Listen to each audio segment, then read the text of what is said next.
Hey, this is God's Gifts. Today is January 7th, 2020, and here on ZeroHedge.com it says we're going to war, bro.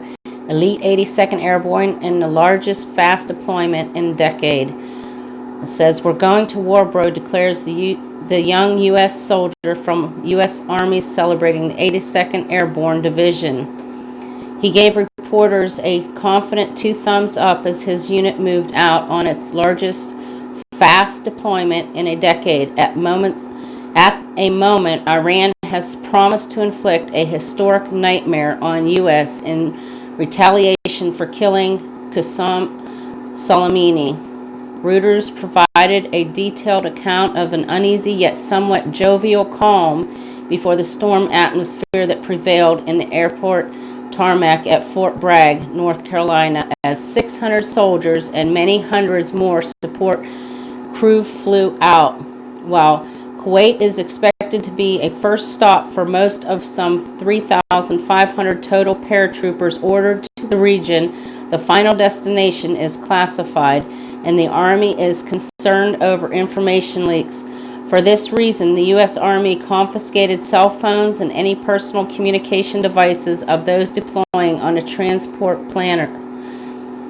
The departing soldiers, with older generation described by Reuters as more somber and aware of the reality of entering a conflict, were keenly aware that war is potentially on the horizon.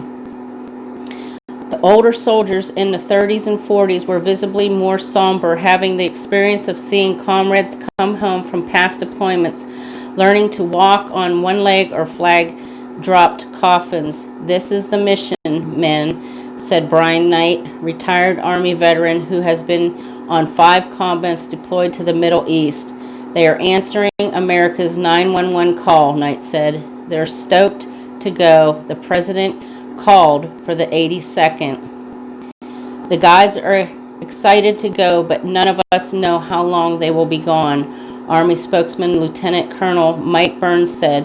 "That's the toughest part," he added. Reuters described that for each infantry combat fighter, there are 7 support crews deploying, including cooks, medics, mechanics, transport personnel, and chaplains, with the only ones not carrying a rifle among them being the chaplains. This sounds serious, family. I pray that you guys are looking for our Lord Jesus Christ. If you are not saved, get saved today. This report came out on Reuters Tuesday, January 2nd, 2020 at 16:20. I love you all. This is God's Gifts. Be blessed.